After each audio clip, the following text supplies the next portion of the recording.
రాష్ట్ర ప్రభుత్వం ప్రతిష్టాత్మకంగా తీసుకొచ్చిన తెలంగాణ భూభారతి 2025 చట్టంపై నిర్వహిస్తున్న అవగాహన సదస్సులలో భాగంగా సోమవారం నల్గొండ జిల్లా చందంపేట మండల కేంద్రంలో ఏర్పాటు చేసిన అవగాహన సదస్సుకు మంత్రి పొంగులేటి శ్రీనివాసరెడ్డి ముఖ్య అతిథిగా హాజరై మాట్లాడారు.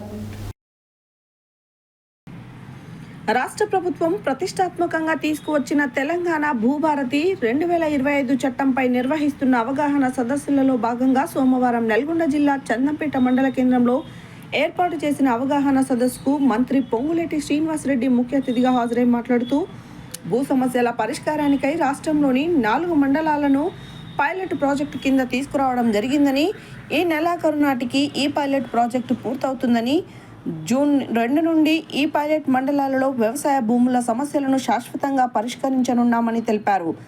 మే 1 నుండి అన్ని జిల్లాలలో ఒక మండలాన్ని పైలట్ ప్రాజెక్టు కింద తీసుకున్నామని, అత్యంత వెనుకబడిన చందంపేట మండలాన్ని కూడా పైలట్ మండలంగా తీసుకునే విషయమై ఆలోచిస్తామని తెలిపారు.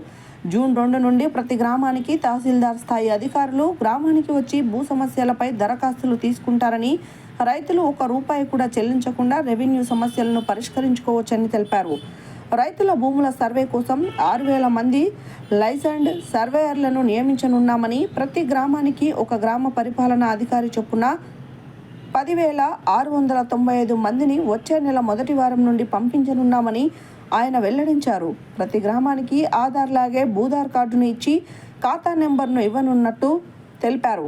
గతంలో భూములు అమ్మిన కొన్న మ్యాపింగ్ లేదని, ఇకపై రాష్ట్ర వ్యాప్తంగా భూమి రిజిస్ట్రేషన్ సమయంలోనే సర్వే మ్యాప్ను తప్పనిసరిగా ఏర్పాటు చేసేలా చట్టంలో తీసుకురావడం జరిగిందని వెల్లడించారు. సాదా బైనామాలకు ధరలలో ఎలాంటి అవకాశం లేదని, భూభారతిలో దీనిని పరిష్కరించనున్నామని, 9,26,000 సాదా బైనామా దరఖాస్తులున్నాయని, వాటిలో న్యాయమైన వాటిని పరిష్కరిస్తామని తెలిపారు.